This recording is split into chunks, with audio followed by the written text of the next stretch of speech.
The elevator panel in the Empire State Building goes up to 102. That's what the tourists see. That's what every official guide will tell you. But somewhere on that panel, if you know where to look, if you're the right kind of person, there's another button, one that takes you to the 600th floor, past the observation deck, past the radio antenna on the roof, past the point where the sky normally ends, and all the way up into the clouds themselves, where the marble columns of Mount Olympus have stood for thousands of years, directly above the most recognizable skyline in the world. That's the premise of this film. And it's one of the most quietly brilliant ideas in any fantasy movie of the 2000s. Not because it's complicated, but because of what it implies. Greek mythology isn't somewhere else. It's not in the past. It's not sealed off in some timeless alternate dimension that you reach through a magic portal or a wardrobe or a train platform with a hidden entrance. Olympus migrates with Western civilization, wherever civilization goes. And for the last several centuries, that has meant it's been parked above Midtown Manhattan, invisible to anyone without divine blood, waiting for someone to finally look up. Percy Jackson and the Olympians, the lightning thief doesn't transport you to another world. It shows you a hidden layer of this one. And that distinction, the idea that myth and modernity aren't separated but overlapping, that the ancient and the contemporary are living on top of each other right now, is what gives this movie its energy, its geographic wit, and its emotional spine. That's the thread we're going to follow for the next 20,000 words. Released February 12, 2010, The Lightning Thief arrived in theaters carrying a weight that was both entirely understandable and deeply unfair. Director Chris Columbus had already done exactly this, twice. He'd taken a beloved fantasy novel series with a massive, detail-obsessed fan base and translated it to the screen for a generation of readers who knew every chapter and every character by heart. Those films were Harry Potter and the Sorcerer's Stone in 2001 and Harry Potter and the Chamber of Secrets in 2002. Both were enormous, culturally defining, critically respected, commercially unstoppable. So when Columbus signed on to adapt Rick Riordan's Percy Jackson series, which had sold over 45 million copies by the time filming began, the next Harry Potter comparison was instant, relentless, and in many ways a curse. Because the moment you're positioned as the next Harry Potter, you've already told the audience what you are. You've set a benchmark so specific that anything less than transcendence reads as failure. And The Lightning Thief, for all its genuine pleasures, its strong performances, its smart collision of ancient myth and contemporary America, was not transcendent. It was something more interesting than that. A movie that got real things right in ways critics didn't credit, got specific things wrong in ways that mattered, and produced a cultural conversation that somehow hasn't ended 16 years later. The numbers are genuinely interesting. The film grossed $226.5 million worldwide against a $95 million production budget. Commercially successful by any standard that isn't franchise launching. Opening weekend audiences gave it a B+ on CinemaScore, a solid, enthusiastic response from people who'd actually paid to see it. It sold over 2 million DVDs in its first year on home video, but on Rotten Tomatoes it landed at 48%. Mark Kermode on BBC Radio 5 mockingly renamed it Benjamin Sniddlegrass and the Cauldron of Penguins, a joke that somehow became more famous in some corners of the internet than the actual film. And Rick Riordan himself, the author whose novels supplied every character, every location, every beat of the story, was so frustrated with the final product that for years his official website contained zero indication the Percy Jackson movies had ever existed. He later published the detailed studio notes he'd submitted during production, and reading them is a clinic in exactly how a studio can take a strong source material and make choices that unravel what made it work.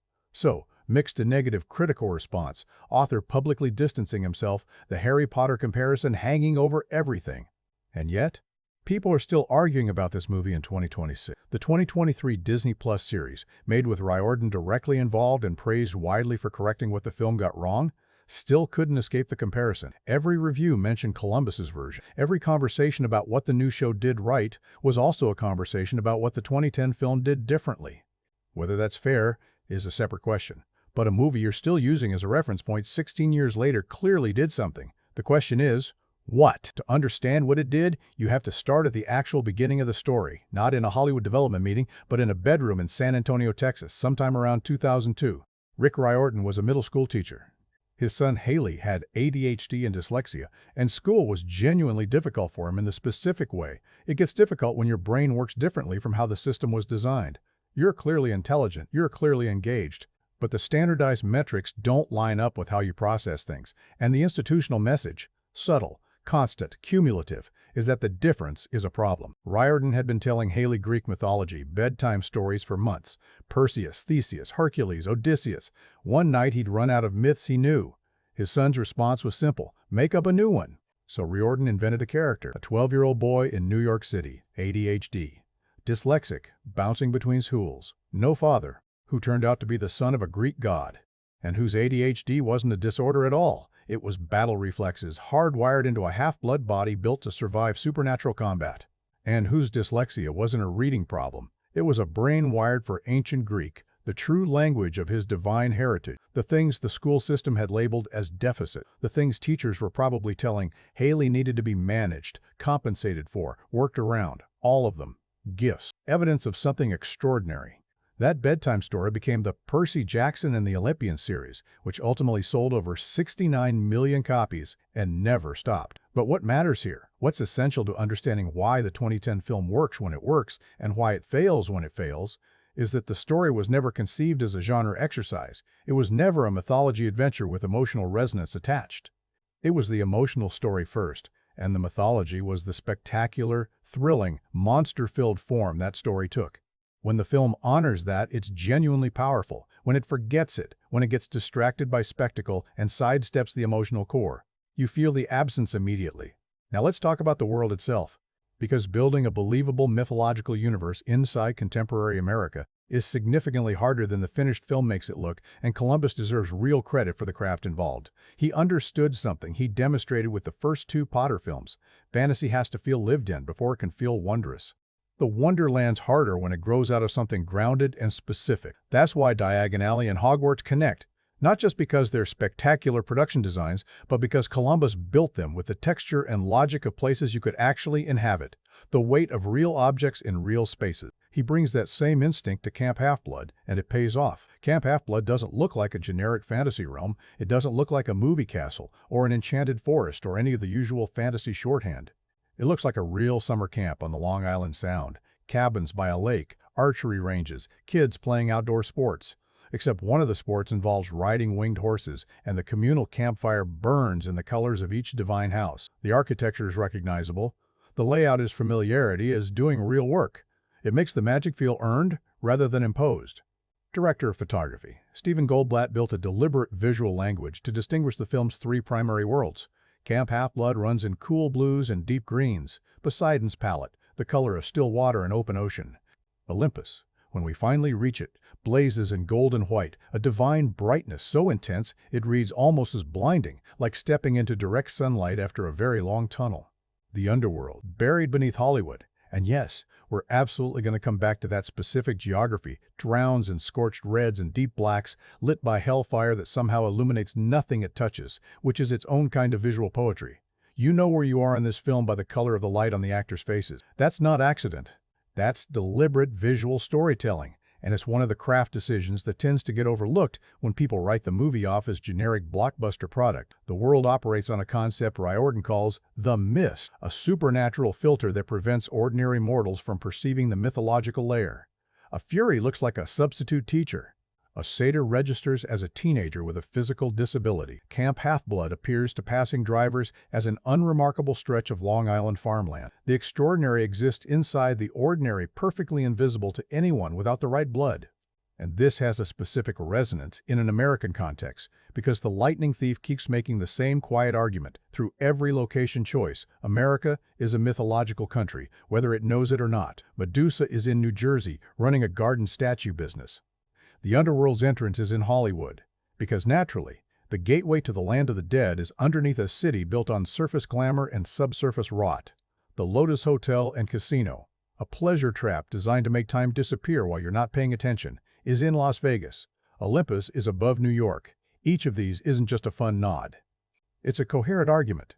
The oldest stories in Western civilization aren't relics stored in history books. They're still running. They just relocated. That argument, mythology as the hidden operating system of modern American life, is what lifts The Lightning Thief above being a simple adventure movie for kids.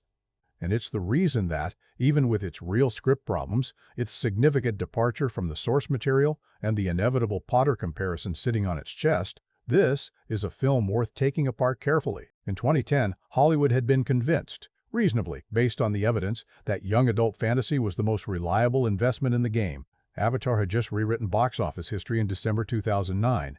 The Twilight series was a full cultural phenomenon.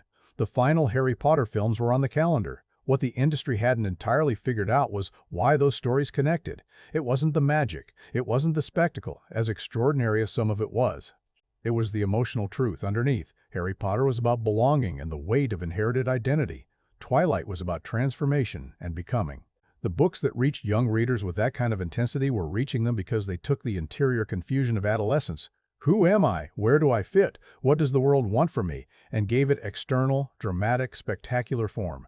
The Lightning Thief understood that.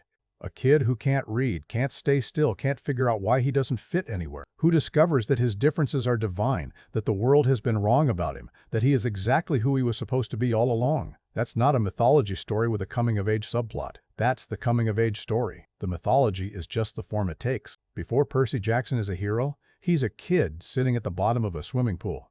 That's one of the film's first real images of him. Not running from monsters, not swinging a sword, not doing anything remotely heroic. He's just sitting there, cross-legged on the pool floor, completely still, completely calm, while the muffled noise of the world above the waterline buzzes somewhere in the distance. He's been down there for 7 minutes. His classmates are watching from the edge of the pool with a mixture of confusion and mild alarm. His gym teacher is starting to panic. And Percy, Logan Lerman's Percy, dark-eyed and a little distant, carrying that specific kind of quietness that belongs to kids who've learned to live mostly inside their own heads, has absolutely no idea there's anything unusual about what he's doing. That's a smart scene. Not because it establishes a superpower in the most literal possible way. A son of Poseidon being at home underwater is about as on the nose as it gets, but because of what it tells us about Percy's relationship with his own nature. He doesn't know what he's doing. He didn't decide to hold his breath for 7 minutes. He just went underwater and the water felt like it was holding him back. Like it recognized him. Like it was glad he was there.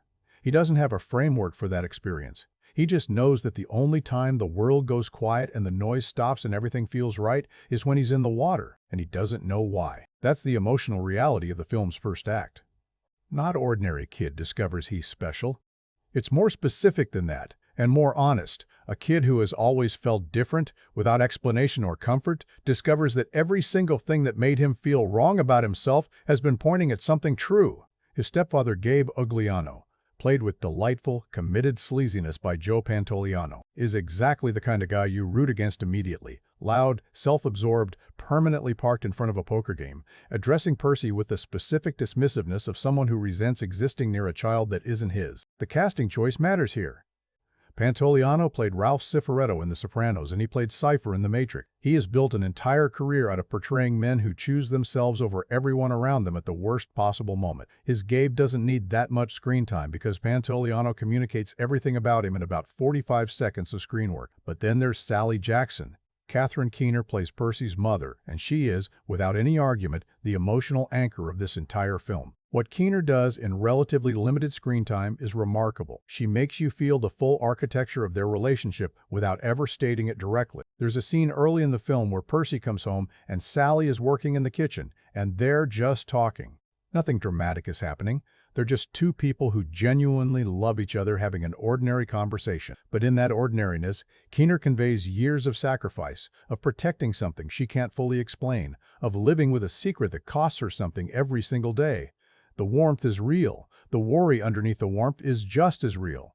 And when Sally says, in that quiet, careful voice she uses when she's choosing her words with extreme precision, "There are things I need to tell you," and then doesn't tell him because she can't yet, because the moment isn't right, because something in the air has changed and there isn't time, you understand exactly what it cost her to keep the truth from him for 16 years.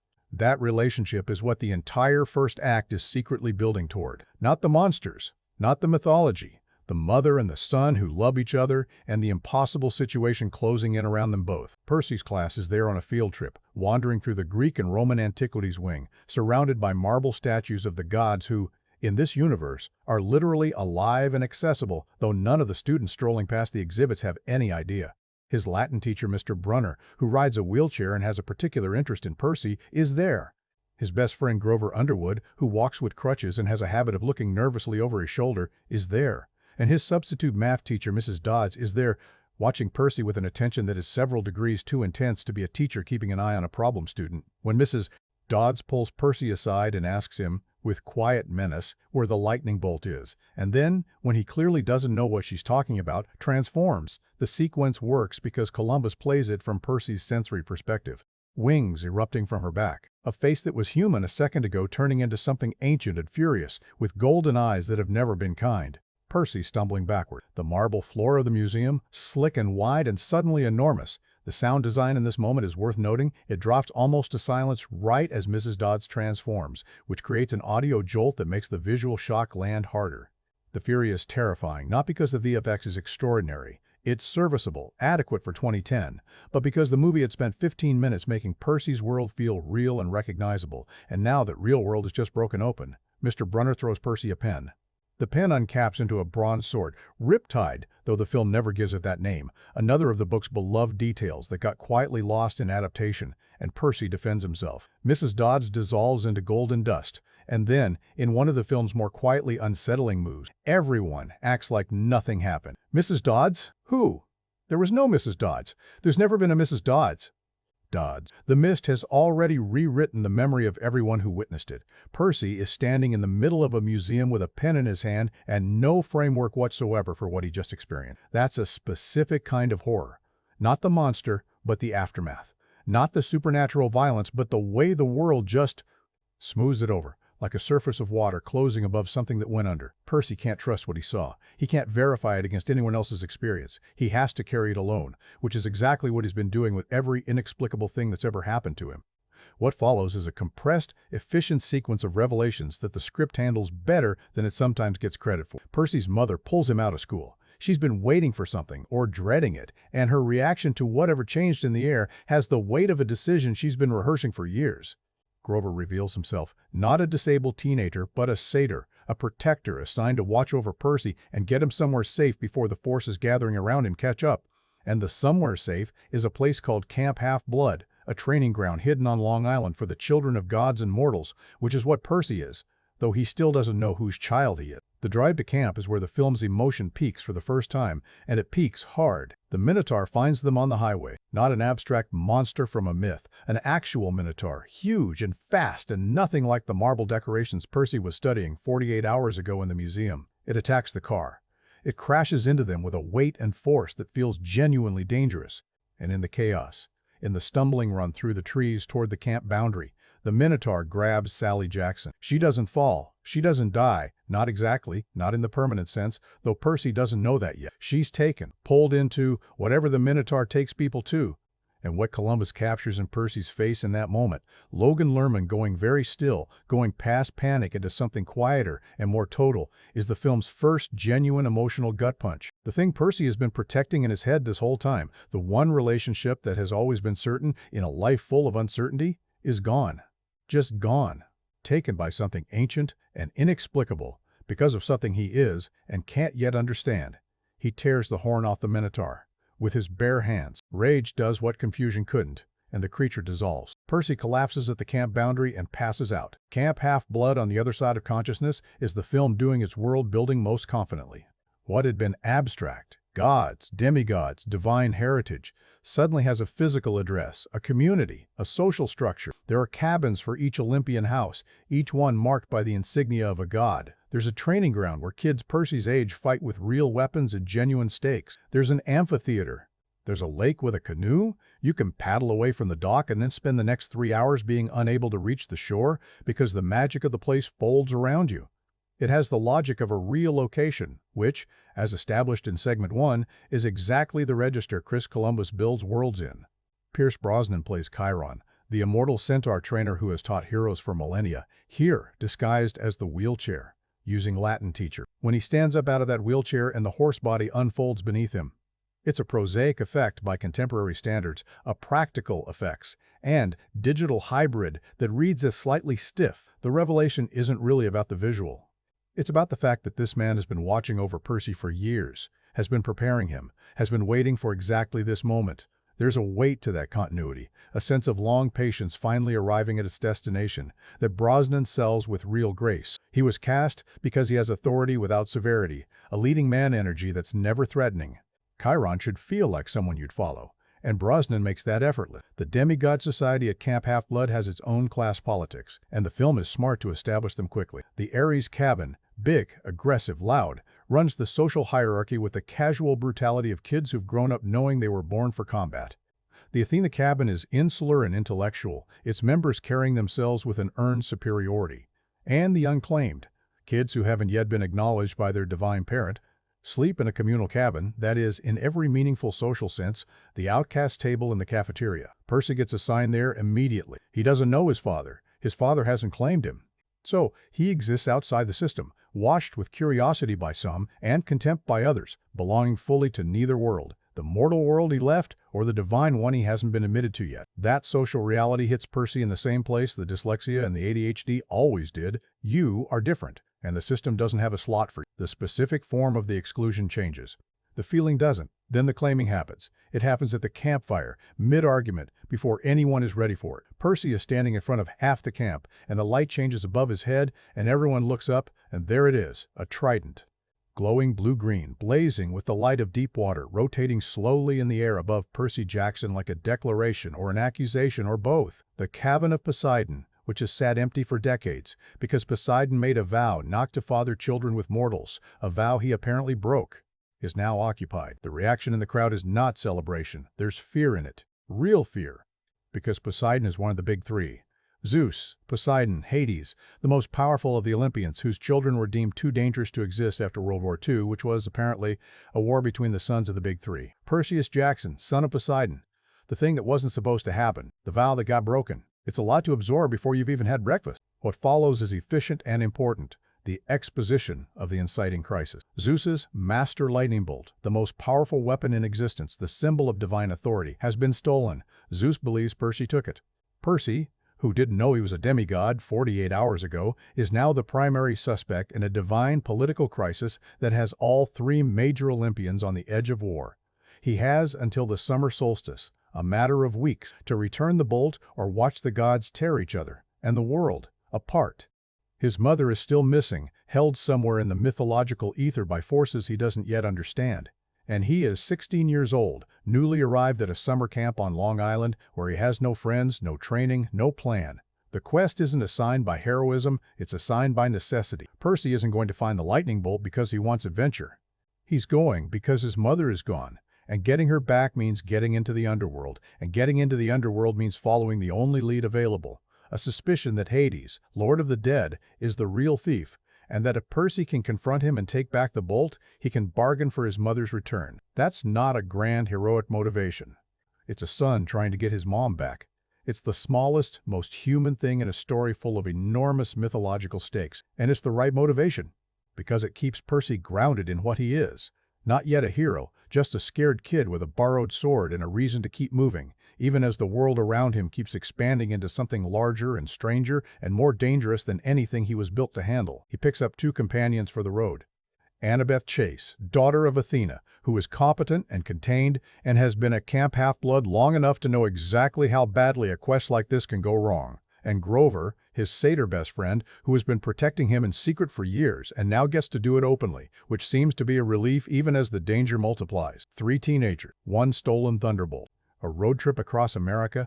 The story is ready to move. Here's something the movie understands that a lot of fantasy films don't. A road trip is the perfect structure for mythology. Think about what a road trip actually is. It's a series of discrete locations, each one with its own personality, its own rules, its own reason for existing. And connecting them is movement.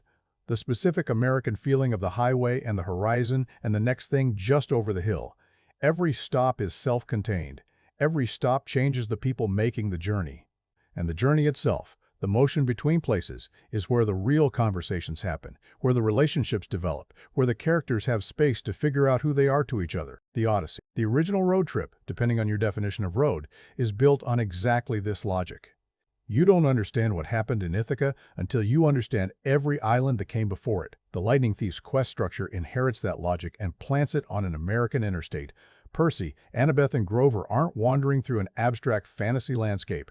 They're crossing the actual country, New York to New Jersey to Nashville to Las Vegas to Los Angeles, and every stop drops them into a version of America that has a Greek myth living in it, wearing the clothes of the contemporary and hiding in plain sight. That geographic specificity isn't decoration.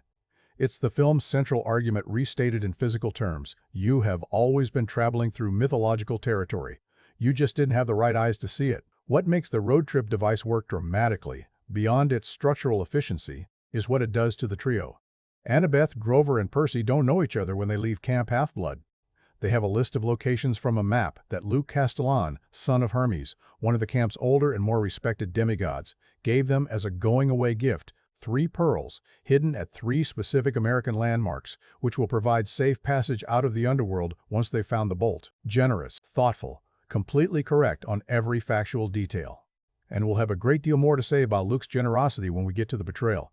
For now, just note the map, note who gave it to them, and note that the quest's entire structure was handed to 3 teenagers by someone whose motivations, it will turn out, were never what they appeared. The first stop is New Jersey.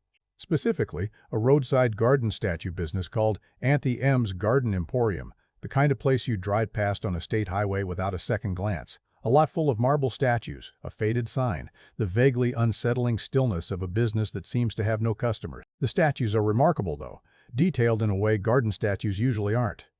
Faces caught mid-expression, surprise, fear, a kind of frozen mid-word anguish. Something about them reads as more than decorative. Uma Thurman's Medusa is the most purely fun performance in the entire film, and the movie has the wisdom to let it be exactly that.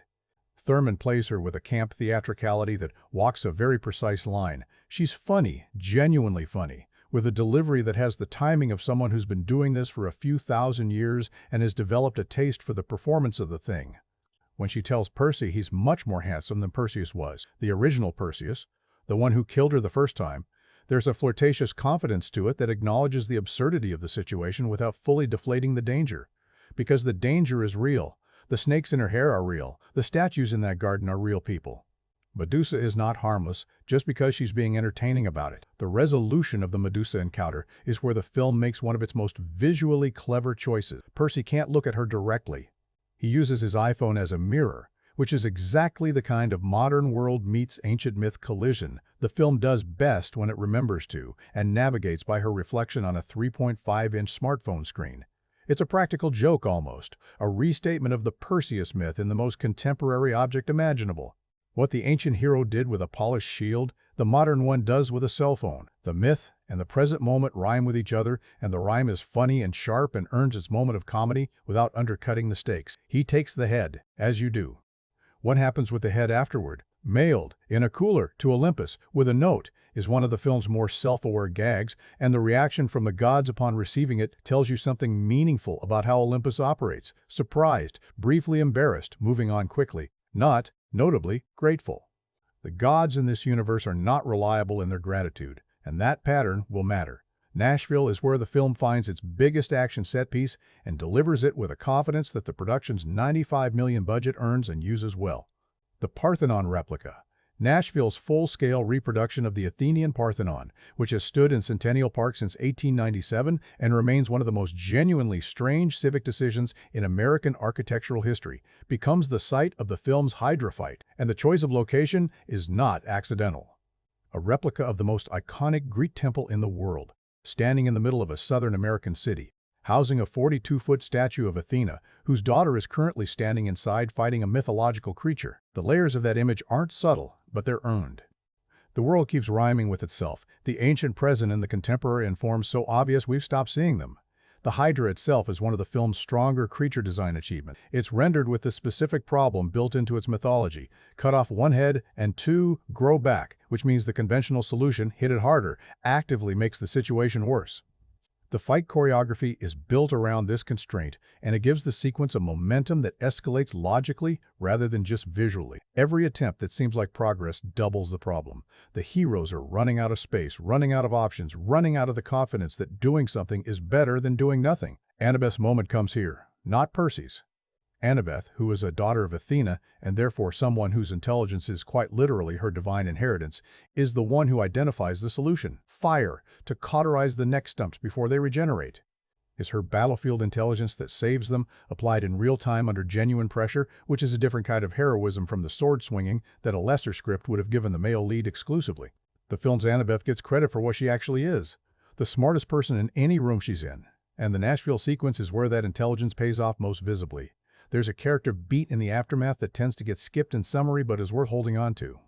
After the Hydra dissolves and the adrenaline drops, the three of them are standing in an empty replica of a Greek temple covered in monster residue in the middle of Tennessee, and for just a moment nobody says anything. That pause, Lerman, Daddario, and Brandon T. Jackson reading the same beat of what is even happening to us, is where the trio feels most like real people and least like archetypes. They're not yet friends in the deep sense. They're people who have gone through something together, which is a different kind of bond, and the movie is honest about the distinction. Las Vegas is where the film gets genuinely weird, in exactly the right way. The Lotus Hotel and Casino is the mythological Lotus Eater story updated for the most aggressively escapist city in America. In the original Odyssey, Odysseus's men eat the lotus flower on an island and simply stop wanting to leave. No force keeping them, no locked doors, just the specific seduction of a pleasure that makes the outside world feel less real than the experience in front of you. Homer's version is terrifying precisely because the captivity is internal, a colonization of desire rather than a physical constraint. The Lightning Thief's version updates the mechanism and sharpens the metaphor in one move. The Lotus Hotel and Casino gives its guests a special cocktail on arrival, and the cocktail does what the flower did. Percy, Annabeth, and Grover check in. The hotel is a genuine marvel. Every form of entertainment imaginable, endlessly renewable, impossibly generous. There are no clocks. There are no windows onto the outside world. Time doesn't announce itself. The film shoots this sequence with a slightly altered visual rhythm.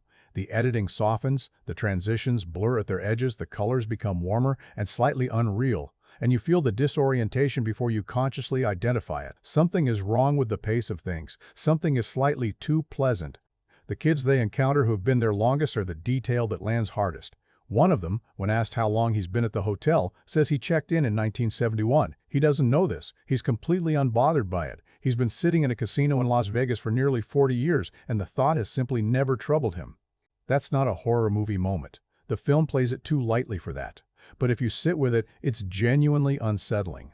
The most insidious captivity isn't the kind that traps your body. It's the kind that makes you not want to leave. Percy breaks out of it. Barely. The realization that the solstice deadline is bearing down, that his mother is still gone, that the real world has urgent business that cannot be escaped, that urgency is what cuts through the seduction. He grabs Grover and Annabeth and pulls them toward the exit against the drag of whatever the cocktail did to their sense of time, and the sequence becomes a sprint through increasingly disorienting hotel corridors, the visual pace suddenly snapping back to urgency after the languid blur of the last several minutes. The specific thing the Las Vegas sequence accomplishes, beyond its plot function of creating a time crunch, is a thematic argument that the film makes quietly and without underlining it. The enemy isn't always a monster with a face. Sometimes it's comfort. Sometimes it's distraction. Sometimes it's a place that gives you everything you think you want so efficiently that the question of what you actually need stops occurring to you. Vegas as a concept, as a city built on exactly this principle, on the industrial provision of escape, is the perfect location for this particular trap. The gods didn't put it there arbitrarily. They put it there because it already was that. What the three-stop road trip structure achieves, cumulatively, is worth examining as a whole before we move on. Each stop tests something different. Medusa tests cleverness, specifically the ability to use the tools available rather than the ones the mythology prescribes. The Hydra tests leadership and trust, specifically the ability to step aside and let the right person make the call when you're not the right person. The Lotus Hotel tests identity, specifically the ability to hold on to who you are and what you need when everything around you is optimized to make you forget. 3 tests, 3 different skills, and crucially, Percy passes all 3, but he doesn't pass all 3 alone. He solves Medusa with technological ingenuity and his own nerve, but Grover provides cover and Annabeth provides the mirror's angle. He survives the Hydra because Annabeth had the solution. He breaks out of the Lotus because his connection to his mother, the emotional thread that has been the quest's real engine from the start, is stronger than the hotel's seduction. That pattern, the hero who grows not by becoming more individually powerful, but by learning what he can't do alone, is one of the things the film does quietly and consistently right. Percy Jackson doesn't become the Lightning Thief's protagonist because he's the strongest or the cleverest or the most capable person in the story. He becomes the protagonist because he refuses to stop moving. He keeps going when stopping would be easier, not because he's particularly heroic, but because the alternative is unacceptable. His mother is out there. He's going to find her. That's not the mythology of the invincible hero. That's the mythology of the kid who keeps getting up. By the time the trio reaches the outskirts of Los Angeles, road-worn, time-compressed, carrying a bag of mythological artifacts and the accumulated weight of everything the road has put them through, they're not the same people who left Long Island. The quest has done what quests are supposed to do, not changed who they are, but stripped away the uncertainty about it. Grover is braver than he knew. Annabeth is more human than her Athena lineage would suggest. And Percy has discovered, stop by stop, confrontation by confrontation, that the thing the water always told him, that he was built for this, that his nature was not a disorder but a heritage, was telling the truth all along. Hollywood is ahead of them, the underworld is underneath it, and somewhere in the land of the dead, a god is holding his mother. The road trip is over. The real reckoning is about to begin. The entrance to the underworld is through a recording studio, not a cave, not a river, not a dark forest at the edge of the known world, a recording studio in Hollywood, California. The kind of place where the distance between celebrity and obscurity is exactly one bad album cycle, where careers die quietly behind soundproofed walls every single week. It is, if you think about it for even a moment, the most precisely chosen location the film picks for any of its mythological landmarks. Hollywood is already a city of illusions and dead dreams and carefully maintained facades over rot. The underworld didn't move there. It was always there. The industry just built on top of it. This is the film's geographic wit at its sharpest, and Columbus earns the joke fully by playing it completely straight. There's no winking at the audience about the Hollywood is hell metaphor. The characters simply descend, and the world changes around them as they go, and by the time they're standing at the edge of the river Styx, the metaphor has folded itself so neatly into the literal that you can't separate them anymore. The underworld. The production design is a genuine visual achievement. Not the classical flames and torment iconography you'd find in a cheaper production's mythology department, but something more atmospheric and strange. It's vast in the way that suggests the absence of ceiling rather than architectural grandeur. The light is wrong, burning from no visible source, the deep red-black palette that Goldblatt established as the underworld's color language paying off fully here. Souls drift in the middle distance. The river moves with something that isn't quite water, isn't quite fire, isn't quite either. It has the visual grammar of a nightmare that knows exactly what it's doing. Hades is played by Steve Coogan, and this casting choice is something critics spent very little time appreciating and should have spent considerably more. Coogan's comic register. Dry, sardonic, slightly aggrieved, the humor of someone who has been put upon by the universe for longer than they care to specify, is exactly the right instrument for a version of Hades who turns out, against all expectation, to not be the villain. Because here's the thing, the film does in the underworld sequence that genuinely surprises you. If you've been following the trail of breadcrumbs the story laid, Hades didn't steal the bolt. He's been framed. Like Percy, Hades has been accused of something he didn't do by an Olympian establishment that has always treated him as the convenient explanation for anything that goes wrong. He's the god of the dead, which makes him the least popular figure at every divine gathering, which makes him the easiest character to cast as the villain whenever the Olympians need one. His bitterness about this situation is palpable and, frankly, reasonable. Coogan plays it as a man who has stopped being surprised by injustice and has graduated into a kind of exhausted, dark-humored contempt for the whole institution. There's nothing melodramatic about it. It's too tired for melodrama. He's just been here too long, accused of too many things, appreciated too rarely. The film also gives us Rosario Dawson as Persephone, and Dawson makes an inspired choice to play her as someone who is emphatically done with the underworld, done with Hades' permanent grievance, and delighted by the arrival of 3 teenagers who represent, if nothing else, a change in the ambient energy.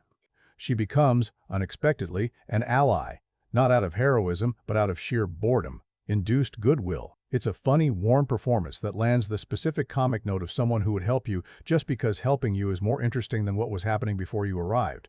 In a film full of gods who are self-involved and politically maneuvering, Persephone's cheerful pragmatism is genuinely refreshing. Sally Jackson is here. Percy finds her, alive, unharmed, held in Hades' domain, not as a prisoner in the brutal sense, but as a bargaining chip, in a scheme that, like most schemes in this story, turns out to have been engineered by someone else entirely. The reunion is brief, charged, and emotionally efficient in a way that honors the relationship Catherine Keener built in the first act without overextending the moment. She's here. He found her. The quest's emotional objective is in reach, and then the bag opens. This is the pivot the film has been quietly building toward since Luke handed them that map with such careful, considerate generosity back at Camp Half-Blood. Inside the bag, the backpack Percy has been carrying since before they left, the one with the pearls, the one Luke packed for them, is Zeus's master lightning bolt. It was there the entire time. Percy has been carrying the stolen object he was accused of taking. He walked into the underworld with the most dangerous weapon in existence in his backpack, which means every accusation leveled against him contained an accidental, weaponized truth. He didn't steal it, but he had it. And in the world of divine politics, where appearances are as powerful as facts, the distinction barely matters. The realization lands with a specific quality of cold. Not the hot shock of sudden danger, but the colder, slower shock of understanding a betrayal that was hidden in plain sight. Luke gave them the map. Luke gave Percy the backpack.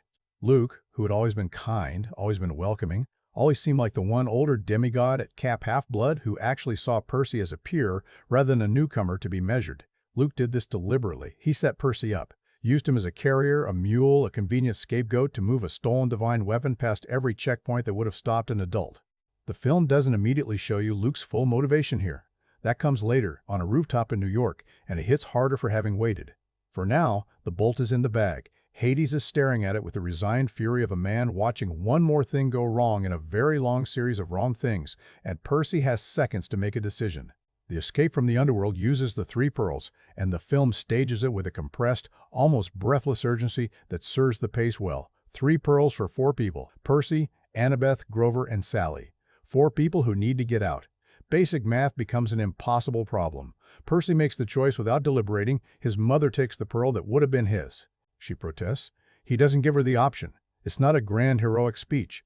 It's a son doing what sons do when everything is narrowed down to a single moment. He just does it, without ceremony, without asking for credit, and they're gone. Sally gets out. The others get out. Percy stays behind just long enough to face Hades one final time, not with the bolt, which he refuses to surrender to a god who, it's now clear, was being manipulated as much as Percy was, and then escapes through the last pearl. The river closes. The underworld recedes.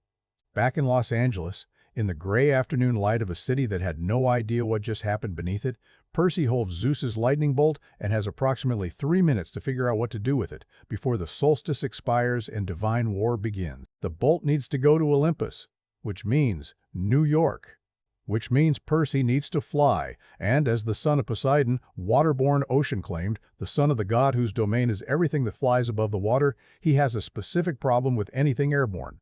The sky is Zeus's territory. A child of Poseidon in Zeus's domain, carrying the bolt Zeus accused him of stealing. It is, by any tactical assessment, an extremely bad plan. He does it anyway. But first, the rooftop. Luke is waiting. He's been waiting specifically because he knows Percy won't just hand the bolt to Zeus without understanding what it was for. Luke wanted the bolt not to return it, but to use it, to start the war between the Olympians that he believes is the only thing that will finally force the gods to answer for centuries of neglect and abandonment of their half-blood children. He is not wrong about the neglect. He is not wrong about the abandonment. He is not wrong that the gods are careless and self-involved and have spent millennia treating their mortal children as afterthoughts. Luke Castellan is the most correct character in the film, factually speaking, about almost everything he believes. He's just willing to burn the world down to prove it. Jake Abel plays Luke with a stillness that makes him more unsettling than a louder antagonist would be. There's no ranting, no theatrical villain turn. He explains himself to Percy with the calm of someone who has been sitting with this decision for a long time and has made peace with it, which is, in its own way, far more frightening than rage would be. Because rage can be reached, redirected, cooled. What Luke has is beyond that. It's a settled grievance wearing the face of someone Percy trusted, in a voice that still sounds like the guy who packed his backpack and wished him luck. The fight between them is personal, in a way the Hydra battle and the Medusa confrontation never were. Those were monsters, ancient, impersonal threats that needed defeating. Luke is someone Percy liked, someone he admired. The sword fight on the rooftop is 2 teenagers from the same broken institutional family going at each other over a disagreement about what to do with the pain of it. And the film has enough grace to not let Percy's victory feel entirely triumphant. He wins.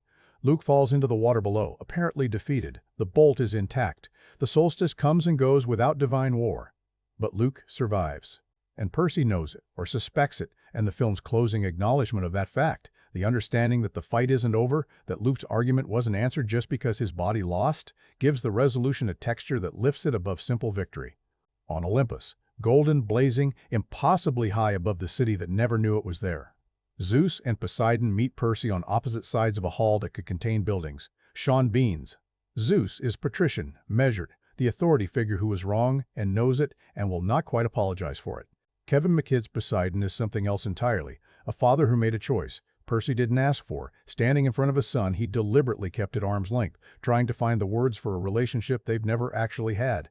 Their exchange is short. It's slightly awkward. It doesn't resolve into the warm reunion a lesser film would have manufactured.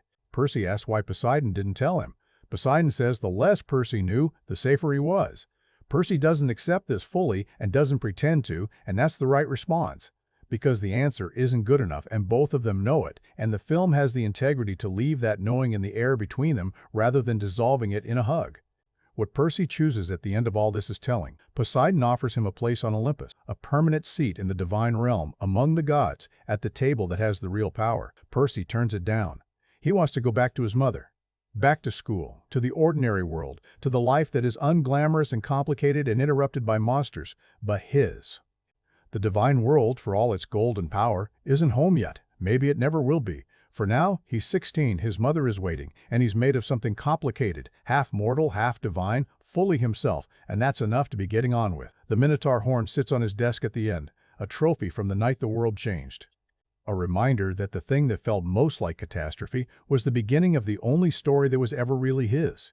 The ordinary world never looked quite so worth having back. A film can have every structural element working perfectly. A strong premise, a propulsive plot, a visually coherent world, and still feel hollow if the people inside it don't feel like people. The Lightning Thief understands this, not always perfectly, not without some significant gaps, but at its core, it is a film built around character psychology rather than spectacle.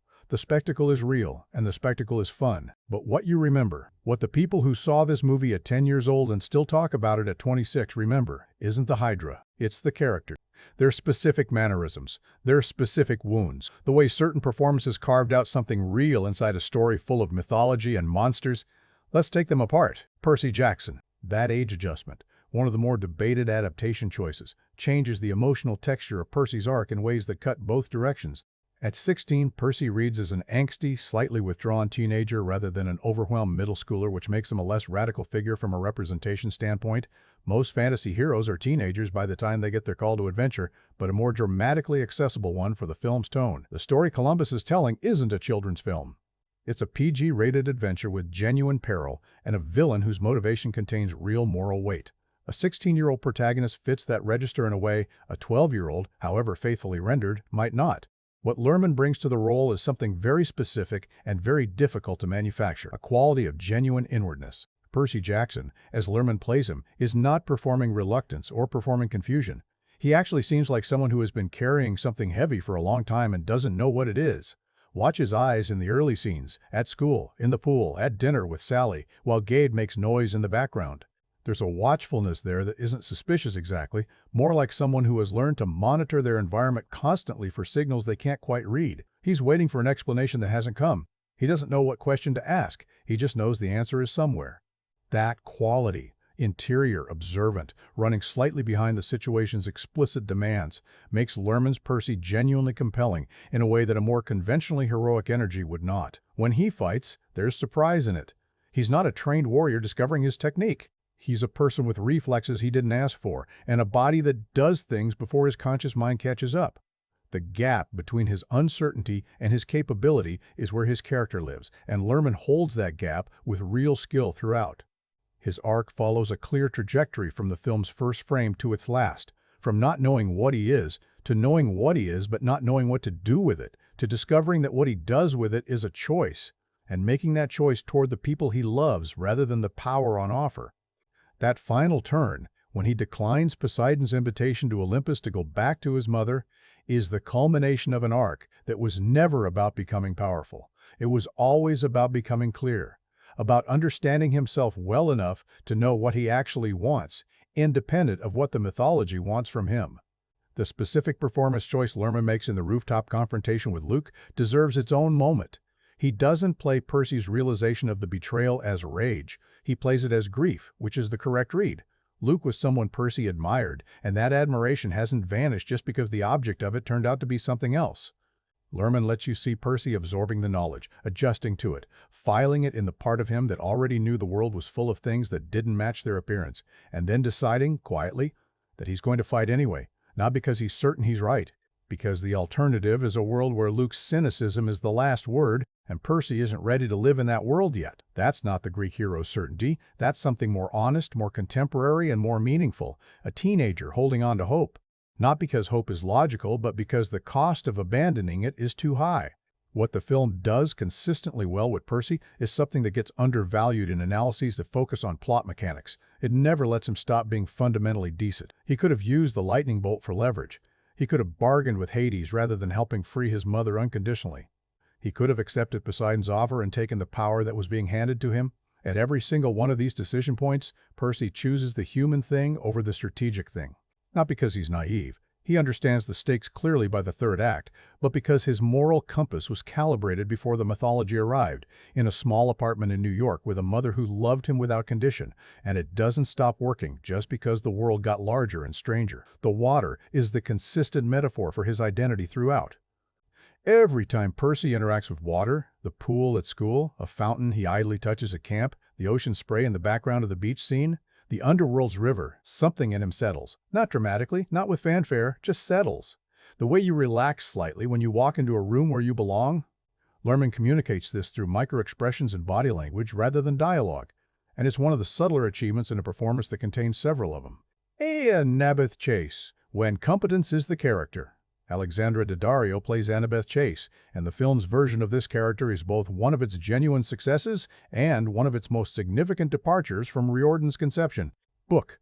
Annabeth is 12, fiercely academic, deeply anxious about proving herself worthy of a mother who embodies wisdom and strategic intelligence, and carrying a complicated relationship with that pressure. She's brilliant, but also slightly brittle, her confidence a building that's been constructed floor by floor to cover something uncertain underneath. Film Annabeth is older, calmer, and more immediately formidable. Introduced with a sword already in her hand, winning a combat exercise against Percy with efficient, economical technique that establishes her capabilities before she says a word. The vulnerability is still there, but it's buried deeper and surfaces less often. The choice to introduce her through action rather than conversation is a good one cinematically. It establishes immediately that Annabeth is not a companion character defined by her relationship to the protagonist. She has her own expertise, her own history, her own reasons for being in this world, and she doesn't need Percy's arrival to make her interesting. When she agrees to join the quest, it's because she wants to, because the challenge interests her, because she's been at Camp Half-Blood long enough to be restless for something real. Percy's quest happens to align with her need for purpose. That's a more interesting arrangement than the damsel joins the hero's journey template, and Daddario plays it with a confidence that makes the dynamic feel earned. What Daddario does best with Annabeth is something that sounds simple but is genuinely difficult to execute. She makes intelligence legible on camera. You can see Annabeth thinking, not performing thought, actually processing, calculating, reading situations with the specific speed and precision of someone whose mind works faster than most. The Nashville Hydra sequence, already discussed in the story sections, is the clearest example. The moment she identifies the cauterization solution is played without heroic music or dramatic pause. She just figures it out, says it, and they do it. The clarity of the thinking is the drama. That's a character trusting the audience to appreciate competence for its own sake, without the usual cinematic framing that would signal here is the important moment. It simply is the important moment.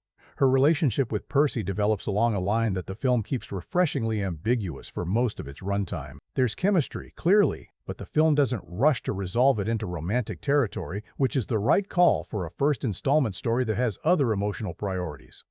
What emerges instead is a mutual respect with warmth underneath it, the specific dynamic of two people who are genuinely good at different things, discovering that the things they're each good at fit together. That's more interesting than attraction alone, and it creates the foundation for something that feels durable rather than convenient. Grover Underwood, The Heart That Holds, the try, together. Brandon T. Jackson's Grover is, on the surface, the comic relief. He gets the funniest lines. He has the biggest physical reactions to supernatural events. He provides the moments of levity that prevent the film's more intense sequences from becoming relentless. That's a legitimate and important function, and Jackson executes it with timing and commitment that makes the comedy land consistently rather than sporadically. But here's what tends to get missed. Grover is the film's most emotionally intelligent character. He's been watching Percy for years, assigned as his protector, knowing what Percy doesn't know, carrying a secret that separates him from his best friend, even while that friendship is genuine. That situation, being someone's truest ally while also being their handler, caring about them while operating under a mandate they're unaware of, requires a specific kind of internal complexity, and Jackson threads it into the performance without making it heavy. The warmth is always real, the affection is never performed. The care Grover has for Percy is the most uncomplicated thing in the movie, which is quietly radical in a story where almost everyone else's motivations turn out to be layered with agenda. There's also something important in what Grover represents thematically. He's a satyr, which in this mythology means he exists in the space between the natural world and the human one, belonging fully to neither. He walks with crutches to disguise his hooves, a disguise he's maintained since before Percy can remember. And that sustained, daily performance of normalcy has a resonance that connects to what Percy is doing with his dyslexia and ADHD. Both of them have been passing for something they're not, and both of them have been doing it for so long that the performance is indistinguishable from habit.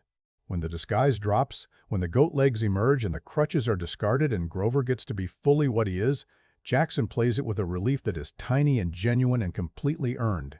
His comic beats, the Las Vegas sequence especially, where his response to the hotel's pleasures is the most enthusiastic of the three, are funnier because they're played from inside a character with real interiority, not from outside a type. Grover's delight is specific to Grover. His fear is specific to Grover. His loyalty is specific to Grover. That's what separates a good comic performance from a decorative one, and Jackson knows the difference. Luke Castellan, the villain. Who was right, Jake Abels? Luke Castellan is the most complex character the film has, and the film doesn't entirely know what to do with that complexity, which is both its most interesting failure and one of its quietly interesting successes. Let's establish the baseline. Luke is the son of Hermes, the messenger god, the divine embodiment of communication and connection, and the guiding of lost travelers. Luke's father never showed up. Not for Luke, not in any meaningful sense, not for guidance, not for acknowledgement, not for any form of the relationship that a parent, divine or mortal, owes a child they chose to create. Hermes sent gifts sometimes, Caduceus-branded care packages, divine equivalent of a text message from a parrot who can't be bothered to call. And Luke, who grew up at Camp Half-Blood watching other demigods be claimed and trained and occasionally visited by divine parents who at least made a show of caring, understood something about the institution. He was living inside, it was rotten at the top, and nobody powerful enough to change it was willing to do anything about it. That analysis isn't wrong. It isn't even unfair. The gods of the lightning thief are an institution, and like all institutions, they protect their interests first. They made agreements like the Big Three vow against demigod children and broke them when it suited them. They accumulated power through arrangements that served Olympus and drafted their children into consequences without consent. They left behind a generation of half-bloods who were different from mortals, unable to return to the ordinary world, and treated as assets and risks rather than people by the divine parrot who created the difference in the first place. Luke went through all of this and arrived at a conclusion. The only way to change the system is to destroy it, start the war. Let the Olympians tear each other apart, build something honest from the wreckage. Abel plays this not as ideology but as injury. The scenes where Luke explains himself, particularly the rooftop confrontation, are remarkable for their lack of performance. He's not making a speech. He's saying what he actually thinks, quietly, to someone he genuinely liked, using the voice of a person who has long since exhausted the stage of having feelings about their feelings and arrived at something harder and colder on the other side. The anger is real, but it's ancient. It has crystallized into resolve, and Abel lets you feel the history of that crystallization without narrating it. What makes Luke the film's moral center, which is a strange thing to say about its antagonist, but stick with it, is that Percy's story only becomes meaningful in direct comparison to his. Both of them have absent divine fathers. Both of them were raised in a world that told them they were problems. Both of them arrived at Camp Half-Blood as outsiders without a cabin. The difference is not in what they experienced, but in what they did with it. Percy, whose mother's love gave him a foundation the institution couldn't reach, chose to stay in the world and work within it, imperfectly, while trying to change what he can. Luke, who had no such foundation, chose to burn the institution down and accept the collateral damage. Neither choice is uncomplicated. The film has the sophistication to show that Luke isn't evil. He's a boy who was let down by everyone above him and made a decision that felt like the only rational response. And Percy's victory over him isn't an argument that Luke was wrong about the gods. It's an argument about method, about cost, about what you're willing to destroy in the name of justice. That's a genuinely mature moral framework for a PG fantasy adventure, and it's one of the things the movie carries from Riordan's source material with the most fidelity. The detail that stings most about Luke is the map, the gift, the backpack. Every careful provision he made for a quest he engineered to destroy Percy, or at minimum, to use Percy as a vector for theft and blame, while maintaining the performance of friendship convincingly enough that no one suspected him until the bag opened. That's not the cruelty of a monster. It's the cruelty of someone who has made peace with what they're doing because they've convinced themselves it serves a higher purpose. And that particular variety of cruelty, the kind wrapped in logic and genuine hurt, is the most recognizable kind in the real world. The gods. A family. That barely function. The Olympians and the Lightning Thief are not benevolent. They're not particularly just. They're powerful, yes, overwhelmingly powerful. But power in this universe doesn't correlate with wisdom or care or even basic responsibility. The gods are an extended family that has been having the same argument for several thousand years without resolution, and their children are the collateral damage of a dispute that was old before America existed. Sean Bean's Zeus establishes this register immediately. Bean has built a career on authority, his Boromir, his Ned Stark, but he plays Zeus with a specific rigidity that reads as insecurity wearing the mask of command. Zeus was wrong about Percy. He accused a 16-year-old kid with no resources or motive of the most audacious theft in divine history, brought the cosmos to the edge of war over it, and never once considered that he might have misread the situation. When the bolt is returned, there is no apology. There is a measured, formal acknowledgement that the matter is resolved, delivered with the grace of someone who has never once, in their divine existence, been required to say, "I'm sorry," and doesn't intend to start now. Bean makes this readable without underlining it. The arrogance is structural. It's how Zeus is built. Kevin McKidd's Poseidon is the film's most emotionally complicated god, and the film gives him the least screen time to be so, which is both a structural frustration and a dramatically interesting constraint. Poseidon broke a vow to have Percy. He kept his distance to protect Percy. He could not claim his son for years because the acknowledgement would have made Percy a target before he was capable of defending himself. All of this is true, and all of it is also a series of choices made by a god who chose not to be a father, wrapped in the reasoning of protection. McKidd's performance suggests a man, a god, who knows he isn't owed the reunion he gets but is grateful for it anyway, and who has the self-awareness to understand that gratitude and deserving are two different things. The scene on Olympus where he stands across from Percy and tries to explain 16 years of absence in a few sentences is played with a restraint that is the right choice. There are no adequate words, and Poseidon knows it, and the film doesn't manufacture them. What exists between father and son at that moment is not resolution. It's the beginning of an accounting that will take much longer than a single conversation. Catherine Keener's Sally Jackson is, in the strictest definition, not a god. She's a mortal woman who loved one. But she belongs in this section because she represents what the gods consistently fail to be, a parrot who actually shows up. Her love for Percy is unconditional and active, demonstrated not through divine power but through ordinary daily choices. Cooking the blue food he likes, fielding his school reports with patience, staying in a suffocating relationship with a man she clearly doesn't respect because the alternative puts her son at risk. Everything Sally does is in service of someone other than herself, which makes her the moral inverse of almost every Olympian in the film. The gods have infinite power and spend it on themselves. Sally has limited means and spends them entirely on her son. The contrast isn't accidental. She is, in a way, the film's quiet thesis statement about what divine really means. Not power, not immortality, not marble halls above the clouds. Something much simpler, much more costly, and much rarer. Someone who stays. Fantasy filmmaking has a fundamental problem that no amount of budget solves by itself. You can build anything, and building anything means you have to decide what everything looks like, which means every single visual choice is simultaneously a creative choice and a thematic one. There's no default. There's no location scout that finds you a real Mount Olympus. Every texture, every light source, every creature's silhouette against the background, all of it has to be invented, and all of it communicates something, whether you intended it to or not. The Lightning Thief made approximately 850 deliberate visual decisions in the form of VFX shots alone, distributed across 4 visual effects studios simultaneously: MPC Vancouver, Digital Domain, Rhythm and Hues, and the German studio Trickster Film, in addition to everything that was built practically on set in Vancouver. That's before you factor in cinematography, production design, costume, or sound. The logistical scale of what Chris Columbus and his team assembled for $95 million is, when you actually map it out, genuinely impressive. And more importantly, the best of those decisions aren't arbitrary. They serve the story, they serve the characters.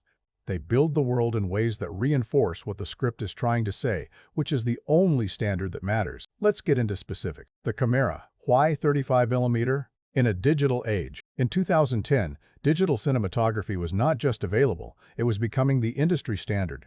Avatar, which had just rewritten box office history 2 months before The Lightning Thief released, was shot digitally and used as the proof of concept for a fully digital future. Most studios were either mid-transition or fully converted. Shooting on film in 2010 was, for a major studio production, a deliberate choice rather than a default. Director of photography, Stephen Goldblatt and Columbus chose to shoot The Lightning Thief on 35mm film, then scan and digitize the negative for the VFX pipeline. This introduced a layer of complexity. You can't pull digital VFX elements directly into a film shot frame without careful calibration, since the grain structure and color response of film stock behaves differently than a digital sensor. The VFX teams had to match their digital elements to film characteristics rather than working in a native digital environment. So why do it? Because 35mm film has a quality of light that digital cameras of that era simply couldn't replicate. Film responds to highlights differently. It rolls off gradually rather than clipping hard at overexposure, which means the blazing gold of Olympus, the deep reds of the underworld, the blue-filtered darkness of the underground Camp Half-Blood interiors all carry a warmth and depth that would have felt flatter on digital.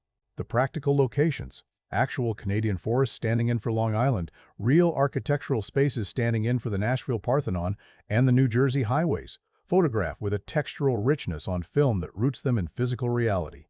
And when the VFX elements are then integrated into that physical reality, the visual argument the film is making, mythology exists inside the real world, on top of it, not separate from it, is supported by the medium itself. The camera doesn't lie when it's saying this is a real place where extraordinary things happen. The grain tells you the world is solid. The light tells you the mythology is true. Color, as language, the three-world system. Earlier segments mentioned the broad strokes of the film's color palette. Here's how it actually works in technical and narrative detail, because the execution is more sophisticated than a summary suggests. Goldblatt and Columbus established 3 distinct visual environments with 3 distinct color profiles, and the discipline with which they maintained those profiles across practical photography, lighting design, and VFX integration is one of the film's most underappreciated technical achievements. Camp Half-Blood operates in cool blues and desaturated greens.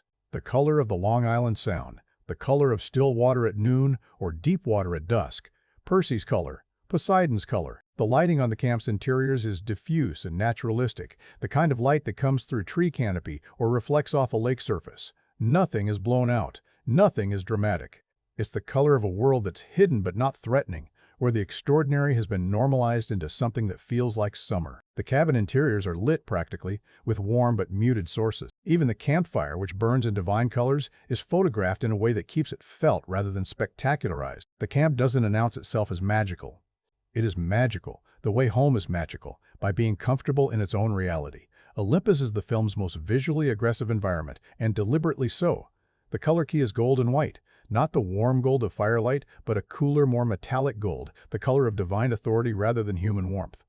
The light sources on Olympus are theatrical and directional, creating strong shadow contrasts that read as staged, performed, institutional. This is important. Olympus doesn't look organic. It looks designed, arranged, like a space built to communicate power rather than support life.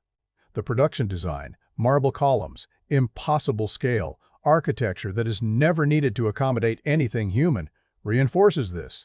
You wouldn't want to live here. You'd be impressed by it. Those are different things, and the visual language makes that distinction without a single line of dialogue. The palette is deep red and near black, but the specific quality of the light is what matters. It illuminates surfaces without dispelling shadows, which is a technical trick that requires careful layering of practical lighting with VFX light integration. You can see what you're meant to see. Hades' throne, the river, the souls moving in the middle distance, but the darkness doesn't retreat.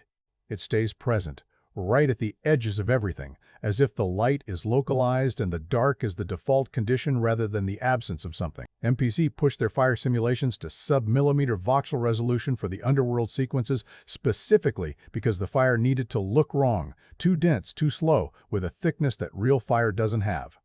The underworld's flames are not natural fire. They're something older and heavier, and the physical accuracy of the simulation paradoxically serves the supernatural impression. The three-world system creates an unconscious visual map in the viewer's mind. By the third act, you don't need a location card to know where you are. The color of the frame tells you. And when characters move between worlds, when Percy goes from the blue-green of the surface to the burning dark of the underworld, the visual transition registers as a physical one, a change in environment that the body reads before the mind does. That's craft in service of storytelling, and it works. Creature. D-sign, the problem of the familiar made strange. Greek mythology presents a particular challenge for creature designers. The monsters are famous. Medusa, the Hydra, the Minotaur. These aren't obscure mythological constructs that audiences need introduced. They're cultural icons with centuries of accumulated visual representation, from ancient pottery to Renaissance painting to earlier Hollywood productions. Whatever design choices the team made, they were going to be measured against a very long tradition of prior interpretation. The approach the lightning thief took was to anchor each creature in biological plausibility, to design them as if they were real organisms that had evolved rather than been imagined, and then to push the specific feature that makes them mythologically distinctive to its extreme. Medusa's snakes are the clearest example of this principle. The film's design doesn't use snakes as a stylized crown or decorative pattern. They're a living ecosystem on her scalp, independently moving, independently reacting, with individual personalities visible in their behavior during the scene. When Medusa is relaxed, the snakes are relaxed. When she's predatory, they orient forward like pointing fingers. When she's surprised, they flinch back. The snakes have opinions. That behavioral specificity, which required a significant amount of independent animation work to maintain consistency across Uma Thurman scenes, transforms what could have been a visual gag into something genuinely unnerving. The snakes are always doing something, always commenting on the scene's emotional temperature, which means every frame with Medusa has movement at the periphery, even when the main action is centered on her face. Chiron's centaur form used a practical and digital hybrid approach that was, even in 2010, somewhat old-fashioned by blockbuster standards. The horse body was partially practical. A custom-built rig that Pierce Brosnan's upper body was mounted on during shooting, allowing his real physical weight and movement to inform the creature's behavior, with the lower body completed digitally in post. The seam between practical and digital is occasionally visible, particularly in wider shots where the lighting doesn't quite match. But the practical foundation gives Brosnan's performance something to work against physically, which digital-only creature work rarely provides. The centaur feels inhabited in a way that a pure digital creation might not, because there's actually a man sitting on something, feeling the physical fact of the performance, adjusting his posture and balance in response to a real surface. Grover's satyr legs, hidden for most of the film under the cover of his mortal disguise, are a more subtle design challenge. The reveal scene in the forest, where the crutches are discarded and the goat legs emerge, had to deliver on an idea the film had been withholding since the opening. The legs needed to look biological, to move correctly, to not break the film's commitment to visual plausibility at exactly the moment when the commitment was being cashed in. The design team grounded the satyr legs in actual goat anatomy. The bone structure, the hoof shape, the specific articulation of the leg joint, and then scaled it up to human proportion, creating something that reads as strange but not impossible. Brandon T. Jackson performed the post-reveal scenes with specialized prosthetic lower legs that gave him a real gait adjustment to work from, which means the way Grover moves after the reveal is genuinely different from how he moved before it, a physical honesty that the performance inherits directly from the design solution. The Hydra remains the film's most technically ambitious practical and digital hybrid. Each of the 9 heads required independent animation paths with behavioral logic governing how they responded to each other's movement. A Hydra head isn't just a prop on a neck, it's part of a networked organism, and the coordination between heads needed to feel organic rather than choreographed. The practical set elements, the Parthenon columns, the debris field, the lighting rig, were matched with extraordinary care to the digital creature's integration, which is why the Nashville sequence holds up in a way that some of the film's simpler VFX shots don't. The creature has physical weight in the space because the space itself was designed to receive it. Sound design, the register beneath the picture. Sound design in fantasy films tends to function as punctuation. Here is where you are impressed, here is where you are scared, here is the emphasis.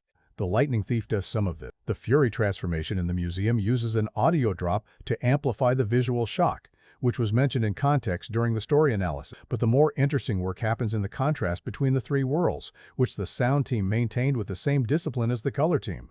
Camp Half-Blood's soundscape is layered with the naturalistic, wind through real trees, the lap of lake water, bird calls that were recorded on location in Vancouver and mixed with a specific spatial depth that makes the camp feel genuinely outdoor and breathing.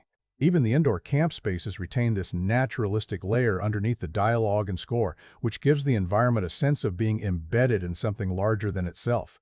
It sounds real because it was. The underworld inverts this. The naturalistic layer is removed entirely. There is no wind, no ambient organic sound, no suggestion of an ecosystem. What remains is something that the sound designers constructed from synthesized tones and processed recordings, a low, rhythmic pressure in the bass frequencies that you feel in your chest before you consciously register it as sound, and a specific quality of silence in the mid-range that sounds like a room absorbing rather than reflecting. It is the sound of a place where no living thing has ever grown. Goldblatt's image and the sound team's design arrive at the same emotional destination from different directions, and the agreement between them is what makes the underworld sequence feel genuinely oppressive rather than just visually dark. Christoph Beck. The score is mythology. Christoph Beck's musical score for The Lightning Thief is one of the film's more underappreciated technical achievements, primarily because it operates by restraint rather than domination, which is the wrong register for the kind of appreciation that tends to follow a film into its legacy discussion. Beck's approach was to build a thematic language out of the collision that defines the film's entire premise: ancient Greek musical modes layered over contemporary orchestral action writing, with specific moments where one breaks through the other to create an instability that mirrors Percy's own experience of his dual heritage. The main Percy theme, a brass-heavy, march-like melody with a modal flatness that gives it a slightly archaic quality, is written in a mode that sounds almost right but not quite, which means it registers unconsciously as a theme that belongs to both the ancient and the contemporary without fully belonging to either. That's compositional characterization, using the construction of a melody to do the emotional work of the character arc. The Olympus theme is the film's most theatrical musical material, grand, ceremonial, designed with the specific grandiosity of an institution that wants to communicate authority through sheer acoustic weight. Every French horn in the orchestration is earning its keep. Beck plays this almost satirically, not enough to be comedic, but enough that the grandeur feels slightly overdone, like a ceremony that's more concerned with its own impressiveness than with any actual meaning, which is, of course, exactly what Olympus is in this story. The underworld gets silence and low strings, which is the compositionally correct choice for a place where the conventional emotional grammar of orchestral scoring doesn't apply. Beck essentially empties the harmonic register and leaves behind only the most fundamental musical elements: a pulse, a tone, the occasional harmonic interval that never resolves. It's unsettling in the specific way that music which refuses to arrive anywhere is unsettling. Your ear keeps waiting for the chord to settle. It never does. That unresolved quality is the sound of Hades's domain, a place that exists outside the natural order of things moving toward completion. What Beck achieves across the full runtime is something that the best film scores do and the average ones don't. The music tracks the emotional logic of the story independently of the visual, so that if you closed your eyes and listened to the score alone, you'd still understand the shape of the journey. Where the wonder is, where the danger is, where the grief lives, and where the resolution lands. That's music serving story rather than scoring over it, and it's a craft accomplishment that deserves more attention than it typically receives in the film's critical history. Taken together, the 35mm film stock, the three-world color system, the biologically grounded creature design, the spatially intelligent sound work, and Beck's compositionally rigorous score, The Lightning Thief's technical craft adds up to something more coherent than its mixed critical reception would suggest. These weren't default choices or corner-cutting decisions. They were a specific, consistent vision of what this world should feel like, real enough to inhabit, strange enough to be worth inhabiting, grounded in the physical reality of the contemporary American landscape, even as it layered the extraordinary on top. The mythology is in the story. The world that makes you believe the mythology is in the craft.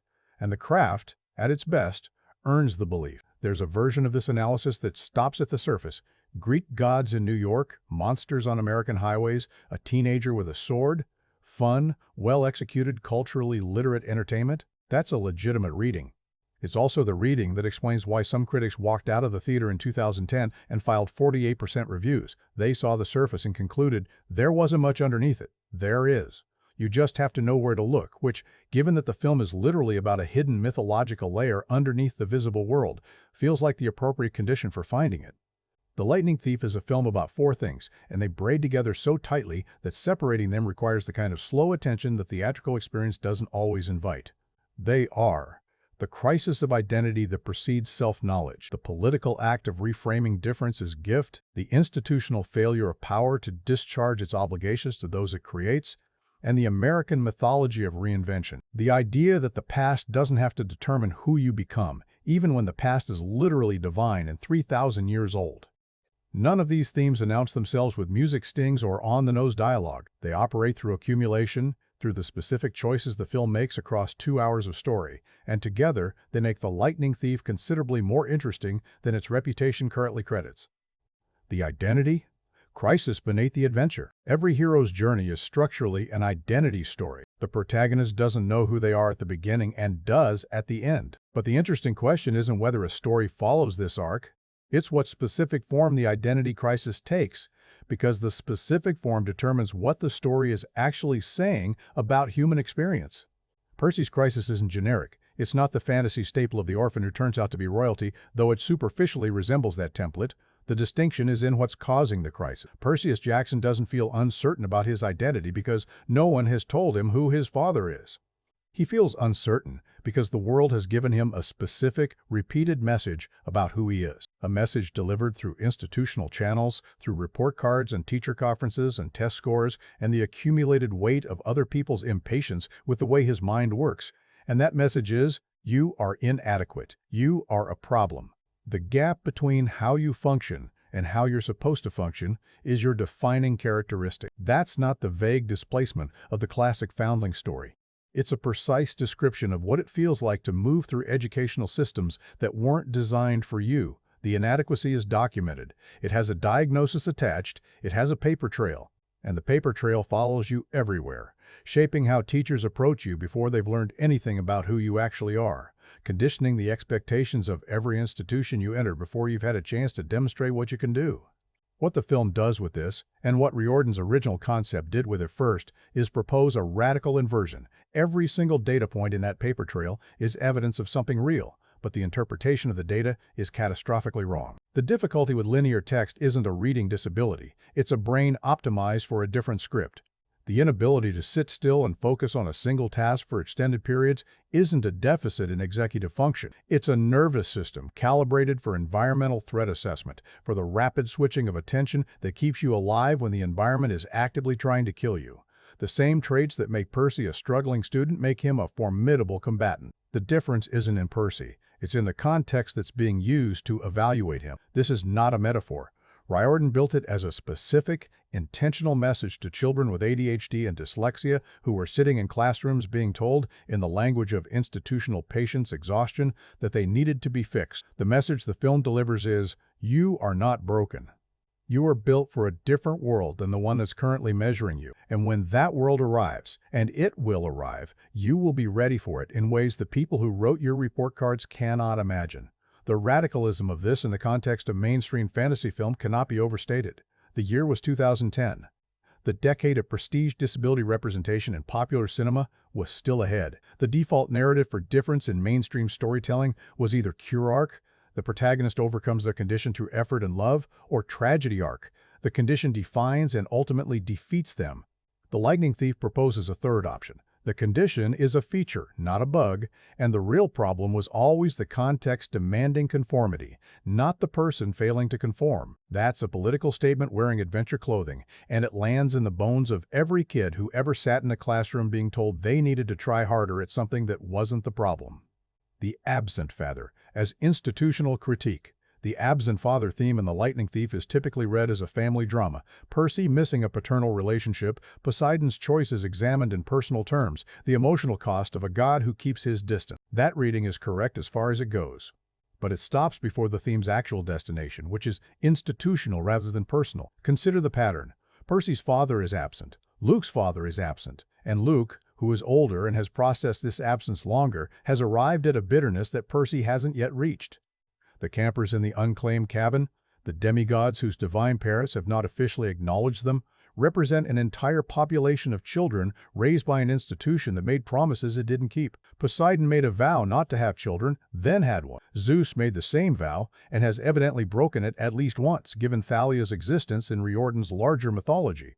The gods have a documented pattern of generating obligations they then decline to honor. What's crucial is that the film never frames this as exceptional behavior, as gods who are unusually irresponsible or uniquely callous. It frames it as structural. This is how Olympus operates.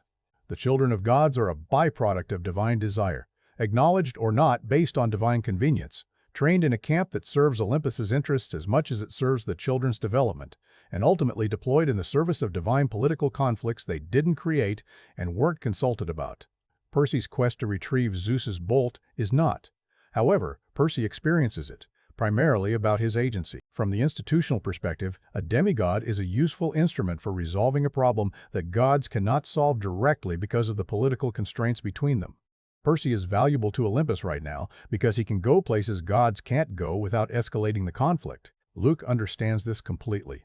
Percy, by the film's end, understands it partially, and the critical distinction between them isn't that Percy is naive about the institution while Luke is clear-eyed.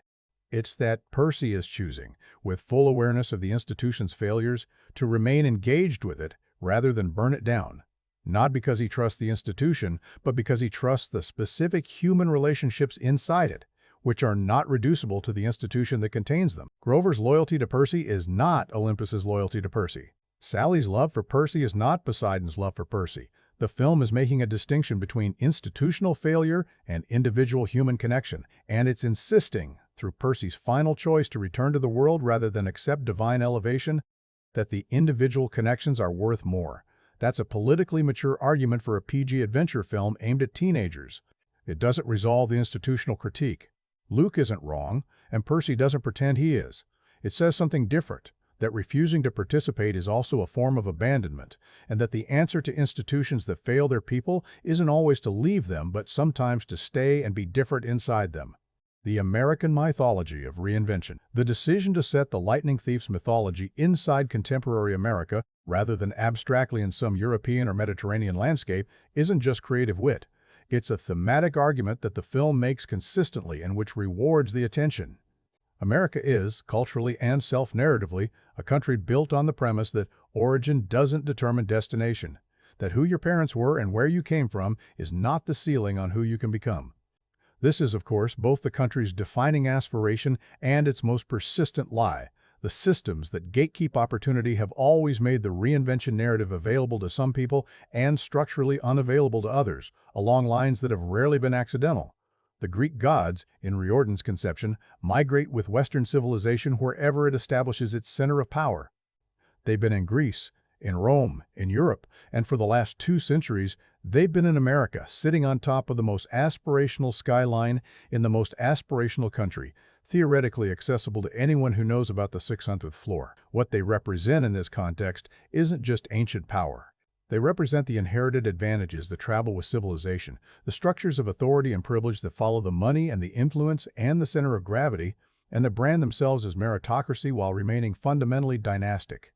The half-blood children are the people inside that system who have divine lineage and mortal circumstances, who are genetically connected to power but practically excluded from it, evaluated by a mortal world that can't see their gifts, and a divine world that acknowledges them only when convenient. Sound familiar?